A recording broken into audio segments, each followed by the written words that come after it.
Re-bienvenue Internet à cette autre vidéo de la série Atelier sur les objets magiques. On a fait quelques vidéos déjà qui présentent mes objets préférés de Donjons Dragons, mes objets magiques maison que j'ai fait pour répondre à certains besoins de mes parties, et aujourd'hui on va essayer de synthétiser le tout. Les objets magiques c'est important dans les jeux de rôle, tous les jeux de rôle! Donjons Dragons, Pathfinder, Dungeon Crawl Classics, dès qu'il y a de la magie, même dans Mage, l'Ascension ou les jeux de Harry Potter, mais une épée plus 1, qui est juste une épée avec un petit chiffre, qui te donne plus 1 à l'attaque et aux dégâts, est-ce qu'on s'en rappelle? Est-ce que ça nous laisse des marques? Est-ce que ça raconte une histoire? Est-ce que ça nous excite au-delà de juste « Ah, c'est cool, je vais faire plus de dégâts ». Pas vraiment. Comment rajouter de la magie réellement là-dedans? Qu'est-ce qui fait partie d'un bon objet magique? Fait qu'aujourd'hui, j'ai quelques pistes de réflexion pour toi, et ça va peut-être te permettre justement de donner une épée plus 1 à ton groupe, mais que les joueurs soient « Oh my god, j'en reviens pas cette épée-là, c'est l'épée la plus cool que j'ai vue de ma vie! » Alors qu'au final, c'est juste une petite épée plus 1. La première chose qui va faire qu'une arme magique est plus qu'un simple objet, c'est de lui donner un nom. Et je sais que c'est difficile, hein, parce que avoir un bon nom pour un objet, c'est pas facile. Mais, tu sais, quand on pense à Dar, par exemple, l'épée courte de Frodon, une épée qui luit quand les orques sont prêts, il y a quelque chose de légendaire là-dedans, alors que fort probablement, c'était juste une épée magique, plus 1, plus 2, ben straight, il y a rien de spécial là, et pourtant, c'est une arme dont on parle encore aujourd'hui. Elle a un nom! On peut l'identifier!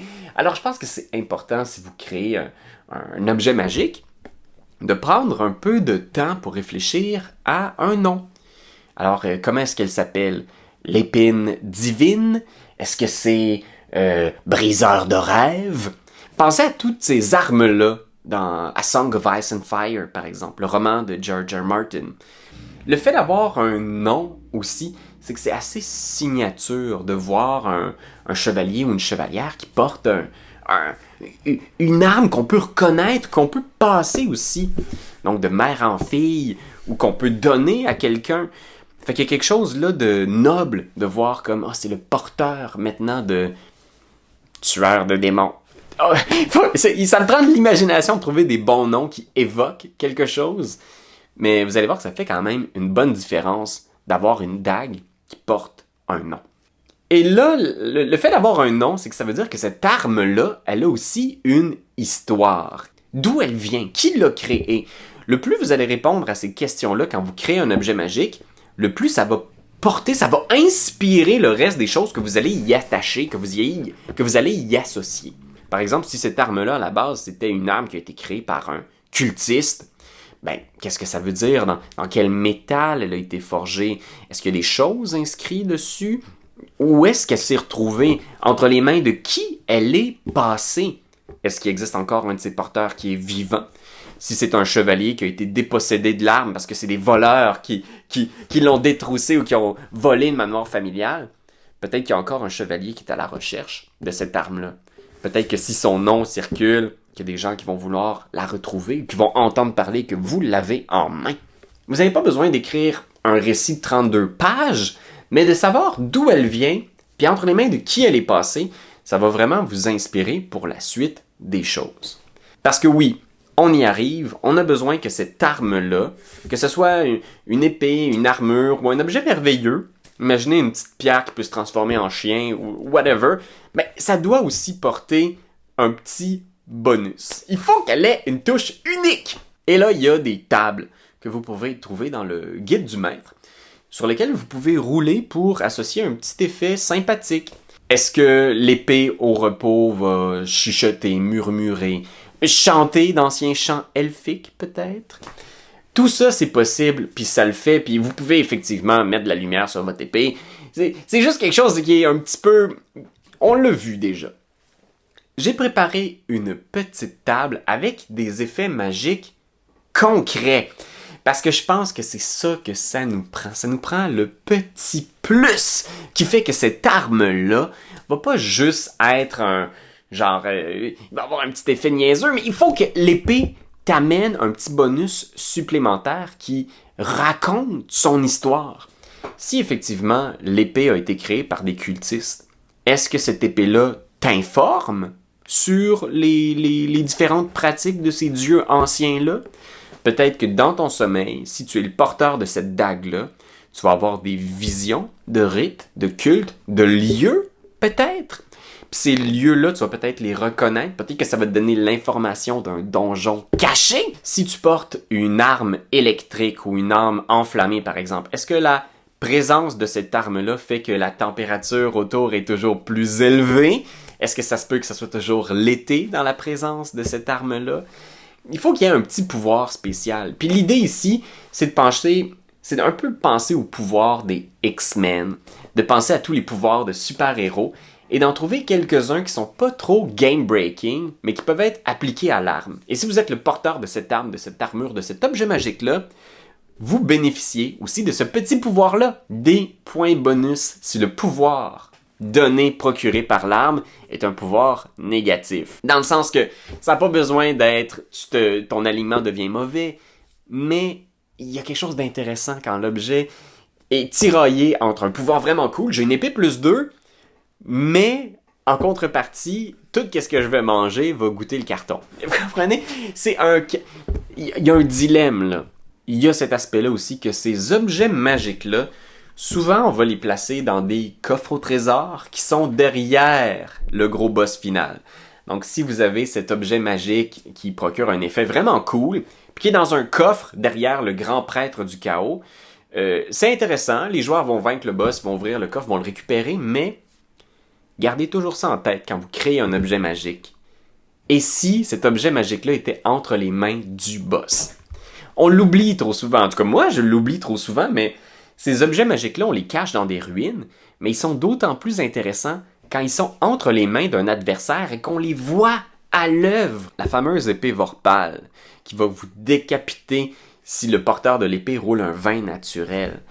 C'est incroyable à trouver dans un coffre au trésor, mais si vous avez à l'arracher des mains de quelqu'un et que vous êtes toujours en danger de vous faire décapiter, ou si un de vos amis se fait décapiter, mais vous êtes capable de vaincre l'ennemi et de prendre son épée, vous avez vu l'arme en action, vous rêvez déjà de l'utiliser. Fait qu'hésitez pas, quand vous créez un nouvel objet magique, pensez entre les mains de qui vous aimeriez la placer.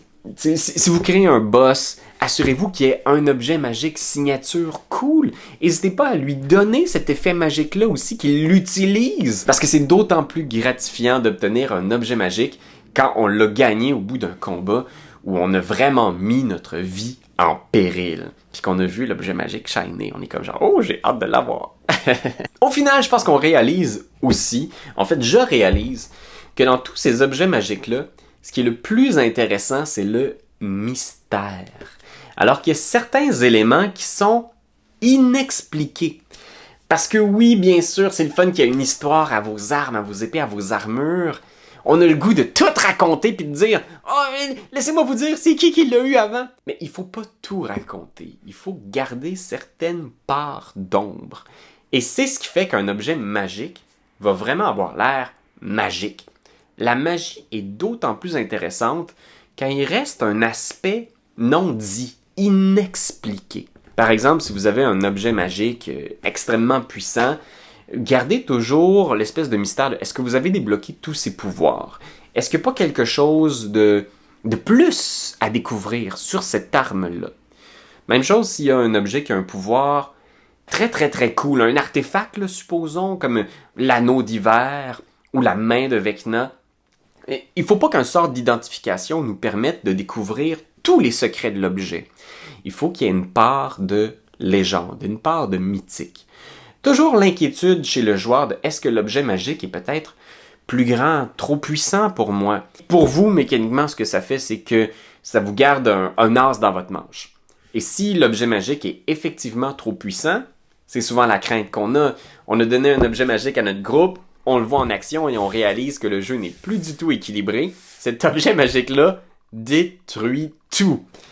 Ben, avec le mystère, il est toujours possible de révéler certains aspects de l'objet magique qui étaient restés dans l'ombre et qui étaient encore pour l'instant invisibles pour les joueurs. Et soudainement, c'est comme, oh, attends un petit peu, cet anneau-là est peut-être plus dangereux qu'on le croit. En ce moment, les gens meurent autour de nous, je fais des cauchemars dans mes nuits. Est-ce qu'on devrait pas peut-être le mettre de côté? Fait que oui, mais surtout, le mystère, ça va vous permettre de créer des pouvoirs qui sont pas que mécaniques. Parce qu'on a une tendance à vouloir, clarifier mécaniquement qu'est-ce que ça veut dire. C'est quoi les règles? C'est quoi la difficulté du jet de sauvegarde pour résister à la corruption de l'anneau? Faut que ça soit écrit dans le stat block, non? Je pense que c'est pas nécessaire. Si vous avez un objet magique qui propose un pouvoir très abstrait, comme par exemple, on a parlé d'un objet magique qui pouvait voler la beauté, ou qui pouvait, séparer le vrai du faux, je pense que ça peut rester intéressant dans un monde magique, que c'est flou exactement les capacités, les limites du pouvoir de votre objet. Laissez le joueur explorer ce mystère-là. Puis laissez-vous spontanément définir des limites qui peuvent varier. Parce que la magie, c'est pas une science exacte.